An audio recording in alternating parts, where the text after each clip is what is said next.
Исәнмесез, туры эфирда яңалыклар чыгарылышы, студияда Роза Хабибуллина. Бүгінгі тапшырының төп темалары хакында. Сидоровкада яшәүчеләр транспортсыз калды. Бердән-бер 6-нчы маршрутта йөрүдән туктады. Шәһәрдәшләр мэрның җәмәгать кабул итү бүлмәсе ишеген шакырга мәҗбүр. Газель йөртүче пассажирларны төшереп калдырып, Авру абины хастаханәгә илтә. Герой шофер белән Гүзәл Шихапова очрашты. Торакларны бушлай хосусыйлаштыруны тагын бер елга азайттылар. Шәһәрдәшләр дәүләт милкен үз исеменә күчереп өлгергәнме? Хәбәрчебез белде. Наверное, я туймаслык, калмагызга җигән ялгышлык. Сәламәтлеге шикле булса да, тормышка мәхәббәте шиксез аның. Шагыйрә Лилия Салахетдинова яшь укучыларына шигъри тәлгәшләр бүләк итте.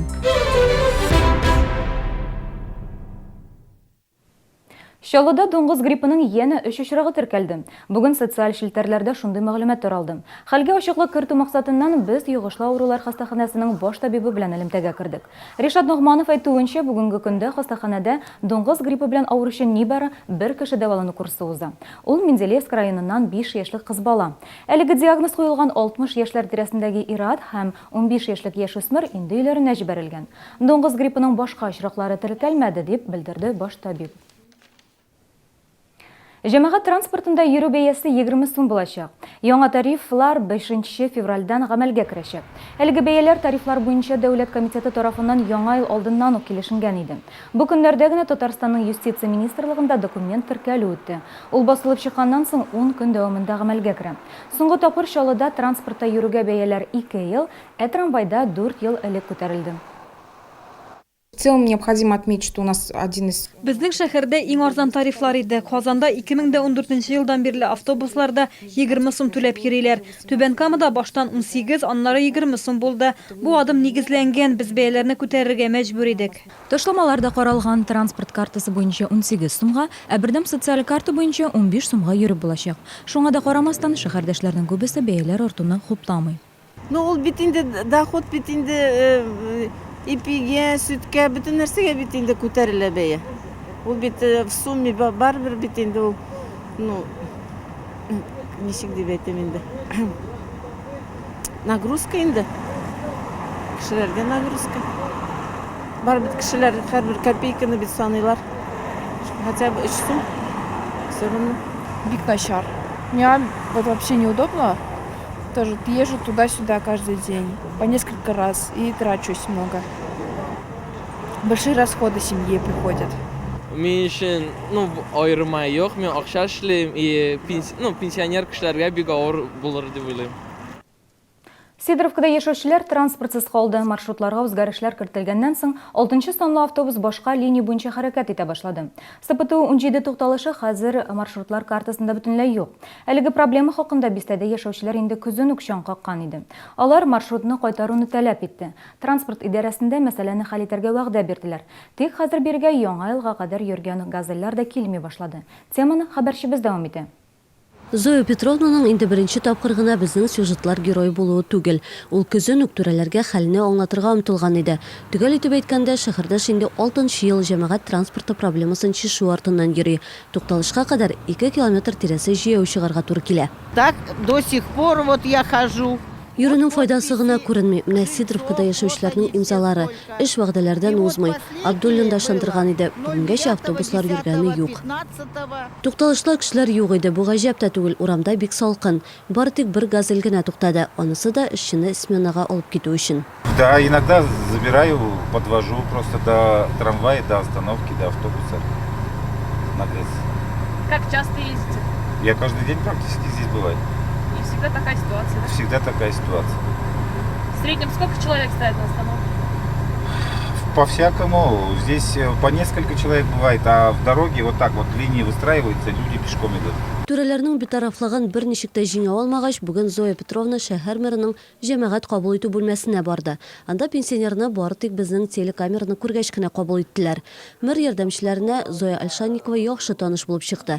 Тик шәһәрдәшкә ярдәм итәргә ашыгучы гына юк. Вот вчера у вас в 9-й школе была встреча. К вам приехал Наиль Гамбарович на встречу. Ни один человек не задал вопрос по транспорту. Что ждите до весны.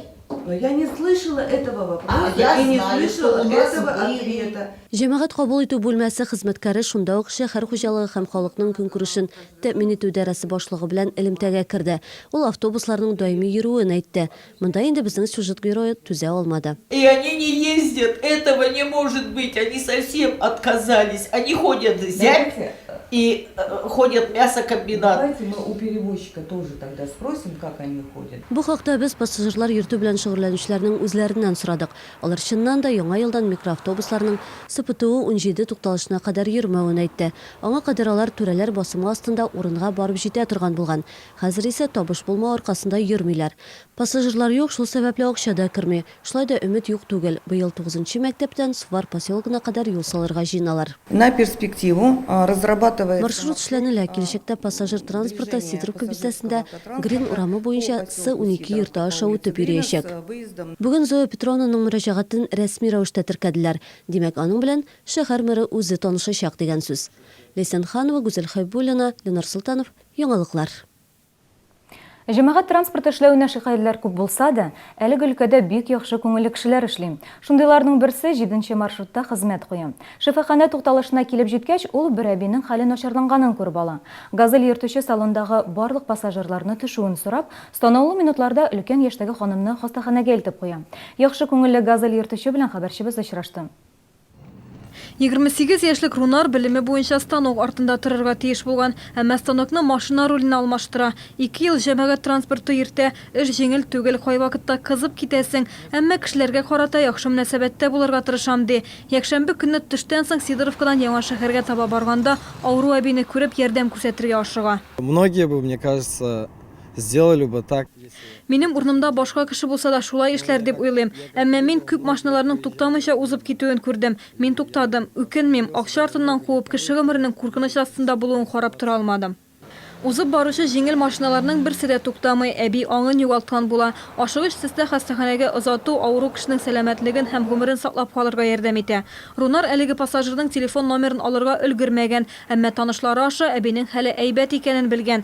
Рунар Кадыровның җитәкчесе эш урынын ташлап калдырган өчен штраф салу турында сүз дә юк ди, хезмәткәренең бу гамәлен хуплаган. Шәһәрдәшләр дә газель йөртүчегә карата бары тик уңай фикердә. Я оценю как положительно. Мин бу гамәлне хуплыйм, бик яхшы эшләгән. Алайса әби үләргә дә мөмкин иде бит. Мин үземдә туктар идем. Мондый очракта ярдәм итмәсәң, үзең гаепле булып каласың. Әйбәт инде кызым, әйбәт ярар. Правильно, молодец. Дөрес эшләгән. Әгәр шундый очрак күрсәм, ярдәм итәм. Аларга юл аша чыгырга булышам. Җир асты аша чыгу юлларында төшкәндә кулларыннан тотам. Сейчас вот переходила улицу. Әле генә юл аша чыкканда ашыгыч ярдәм машинасы сигналын кычкырса да, бер машинада юл бирмәде. Машинада бит авыру кеше. Рунар үзенең гамәле журналистлар тарафыннан бу кадәр кызыксыну уятыр дип уйламаганда идем ди. Әмма яхшылык җирдә ятмый. Бәлки шәһәрдәшебезнең бу ярдәме күпләр өчен үрнәк булыр. Гүзәл Шихапова, Алексей Иванов, Яңалыклар. Торакларны бушлай хосусыйлаштыруны тагын бер елга азайттылар. Шәһәрдәшләр дәүләт милкен үз исеменә күчереп өлгергәнме? Хәбәрчебез белде. Калмага буена үкенеп туймаслык, калмагызын хат, җигдән, ялгышлык. Сәламәтлеге шикле булса да, тормышка мәхәббәте шиксез аның. Шагыйрә Лилия Сәләхетдинова яшь укучыларына шигъри тәлгәшләр бүләк итте.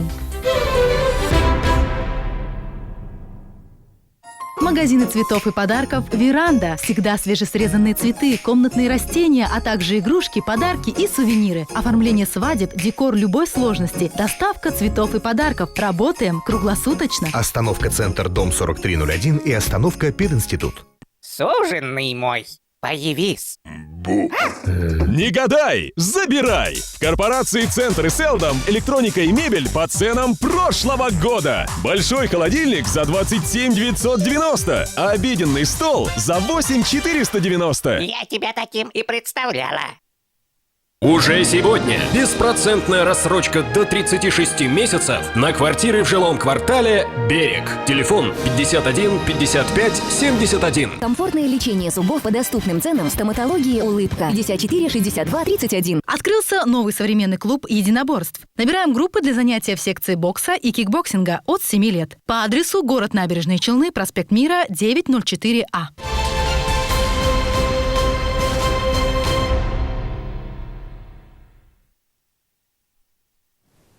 Сез яңалыклар тапшыруын карыйсыз һәм без дәвам итәбез. Ялган алкоголь ярдәмендә законлы акча эшләргә мөмкин. Хәзер контрафакт эчемлекләр ясау һәм аларны сату фактлары турында хәбәр итүчеләргә акча бирәчәкләр. Бу идеяны Татарстан президенты Рөстәм Миңнеханов тәкъдим итте. Аны тормышка ашыру өчен 1 миллион сум акча бүленде. Тик аны алу өчен берничә шартны үтәргә кирәк. Ялган исерткеч ясау һәм сату фактлары турындагы хәбәрне халык контроле порталына урнаштыру сорала, фотосурәтләр булу мәҗбүри. Мөрәҗәгатьләрне республиканың дәүләт алкоголь инспекциясе һәм эчке эшләр идарәсе хезмәткәрләре караячак. Анонимлык гарантияләнә.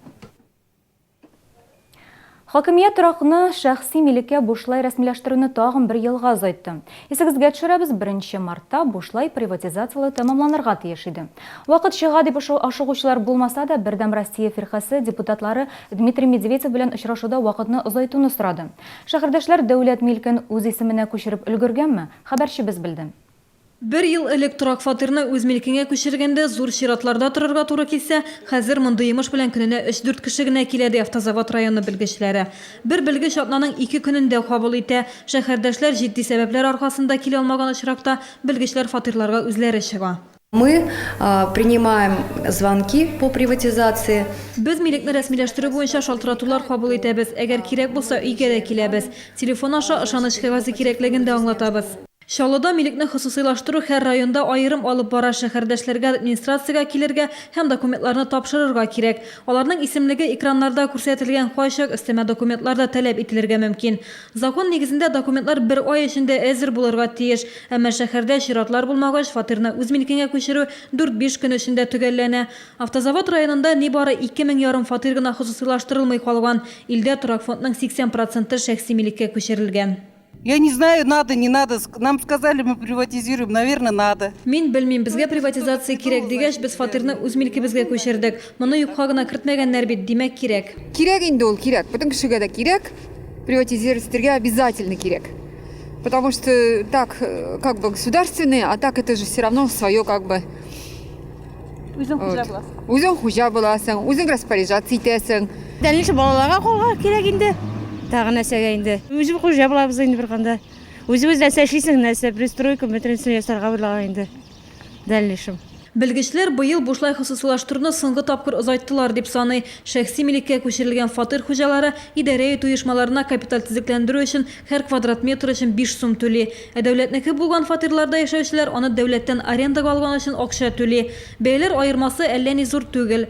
Торак өлкәсендәге белгечләр әйтүенчә, гадәттә иске йортларда яшәүчеләр, ялган риэлторлардан куркучылар, яисә йортка янгын куркынычы янаган очракта хуҗалар милекләрен дәүләт исемендә булуны кулайрак күрә. Һәр очракта уңай һәм тискәре яклар бар. Шунысы ачык. 2017 елдан торакларын шәхси милеккә күчерергә теләүчеләр билгеле бер күләмдә акча түләргә тиеш булачак. Күпме икәнлеге әлегә билгеле түгел. Гүзәл Шихапова, Ленар Султанов, Алексей Иванов, Яңалыклар. Шын кышкы суыклар җитте, алдағы көннәрдә дә салкын һава торышы сакланачак дип фаразлый синоптиклар. Җылы, арзан, шул ук вакытта килешеп торган өс киемен ничек сайларга? Киләсе сюжетта. Шолы халкы һәм шәһәр кунаклары өчен зима кибете ябылу уңаеннан зур ташламалар бүләк итә. Бирдә мутон һәм кайры туннарның 2000-нән артык модели тәкъдим ителә. Алар барысы да бер биядән 24900 сум. Күн плащлар һәм курткаларның бәясе 15000 сумнан артык түгел. Даими клиентлар һәм пенсионерлар өчен өстәмә ташламалар, һәр сатып алучыга бүләкләр каралган. В связи с закрытием нашего салона. Кибет ябылу уңаеннан салонда кайры һәм мутон туннарның бәясе 24900 сум. Икенче өс киеме бүләккә без сезне үзебезнең кибеткә чакырабыз. Сатып алучылар ташламалардан файдаланып калырга ашыга. В начале сезона приобрелась. Сезон башлангач кайры тун сатып алган идем. Акция турында ишеткәч тун алырга килдем. Бүләккә тагын бер өс киеме бирделәр. Покупала изделия. Бирдә алган киемнәрнең сыйфаты югары, хезмәт күрсәтүләре яхшы, кызлар сойлаганда ярдәм итә. Бирдә миңа бик ошый. Зима кибетендә өс киемнәрнең киң ассортименты һәм 36-дан 72-гә кадәр барлык үлчәмнәр тәкъдим ителә. Кибет ябылганчы кулай бәядән тун алып калырга ашыгыгыз. 700-дан артык бала имин булмаган гаиләләрдә яши. Шундый мәгълүматларны бүген Эчке эшләр идарәсендә үткән брифингтан бәлиғ булмаганнар белән эшләү бүлеге башлыгы Римма Искәндәрова хәбәр итте. Әйтүенчә, 2015 елда ата-аналарның бурычларын тиешле дәрәҗәдә үтәмәүнең 1000 ярым очрагы теркәлгән. Хокук бозу очрагы теркәлсә, гаиләне Эчке эшләр идарәсенә 6 айга исәпкә куялар. Мало кого, какие семьи мы... Бик аз гаиләләрне генә 6 айдан соң исәптән төшерәбез. Кагыйдә буларак спиртлы эчемлекләр кулланган ата-аналар эшләми. 6 ай эчендә бик азлары гына төзелә. Кайбер гаиләләр балалары балык булганчы учетта тора. Узган ел балаларга карата явызлар өчен мөнәсәбәт кыйнау очракларының 30 факты теркәлгән. Шул ук санда ата-аналарга җинаять эше дә кузгатылган. Хәзер мондай очракларның кимүе күзәтелә дип белгечләр. Балык булмаганнар белән эшләү бүлегендә аңлы шәһәрдәшләрдән имин булмаган гаиләләр турында хәбәр итүләрен сорыйлар. Телефон номерларын экраннарда күрәсез. Ел студенты бәйгесеннән нәтиҗә ясадылар. Тантана Казанда үтте. Башка еллар белән чагыштырганда быел анда катнашырга теләүчеләр аеруча күп иде. Барлыгы 500 ләп егет һәм кыз көч сынашты. Иң актив студентларны 19 номинациядә билгеләделәр. Алар спорт, уку, җәмәгатьчелек эшчәнлегендә иң актив булган студентлар. ЭКФУның Йоркшаллы институтында эшләп килүче Ура радиосы студентлар масса күләм мәгълүмат чарасы номинациясендә җиңү яулады. Гран-при иясе дә безнең шәһәрдәшебез. Номинация Гран-при студент года. Победителем является Мамакова Диана, Новинский филиал Института экономики, управления и права. Диана Мамаков дөньяның теләсе кайсы илендә бушлай югары белем алу мөмкинлегенә ия булды. Елның иң яхшы студентына сертификат тапшырдылар. Мөмкинлекләре шикле булса да, ихтыяр көче тормышка мәхәббәте шиксез аның. Сүзем шагыйрә Лилия Салахетдинова турында. Аның бик күп шигырьләренә көй язылган, күптән түгел Лилияның яңа шигырь җыентыгы дөнья күрде. Аны ул бүген мәктәп укучыларына тәкъдим итте. Калмаган уена үтенеп туймаслык, калмаган җигдә ялгышлык.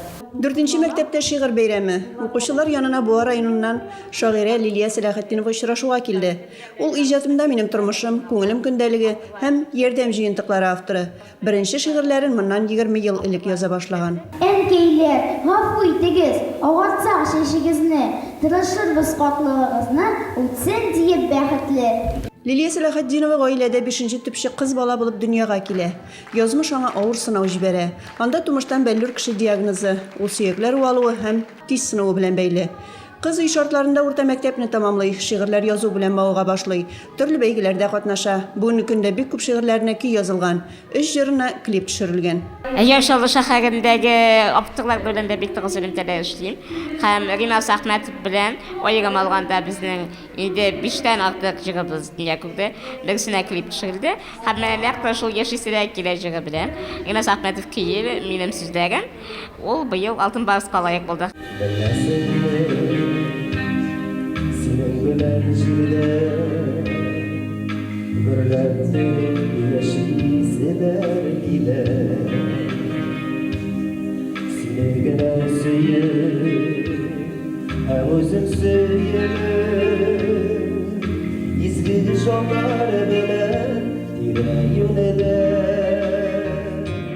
Лилияга турында нәрсә генә әйтәсе килә, ул инде бик актив кеше, ул инде үзенең шушы авырлыкларына карамыйча, ул инде һәрвакытта позитив рәвештә үзенең шу тормышын алып бара. Мин дә аның өендә кунакта булган бар, әтиәнисе бик яхшы кешеләр, апасы бик яхшы кеше. Шуңа күрә мин дә Лилияга бары тик уңышлар телим, һәм инде җырлары шулай язылып торсын. Шагыйрә Лилия Салахетдинова сау сәламәт кешедә көнләшерлек актив тормыш рәвеше алып бара. Гаҗәеп күңел байлыгына ия ул.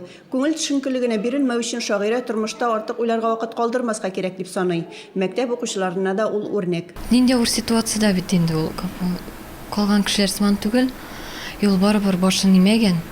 Һаман да калган кешеләрдән өстен булып, шундый шигырьләр язылган. Һәм минемчә аның шигырьләрен күп кеше белә. Шагыйрә укучыларны яңа гына табадан төшкән китабы белән таныштырды. Әлеге китап мәңгелек темалар, мәхәббәт һәм яшәү турында. Илсия Валиуллина, Дмитрий Рачеев, яңалыклар. Бүгенге менә шулар көн яңалыклары белән сезне Роза Хәбибуллина таныштырды. Сау сәламәт булыгыз.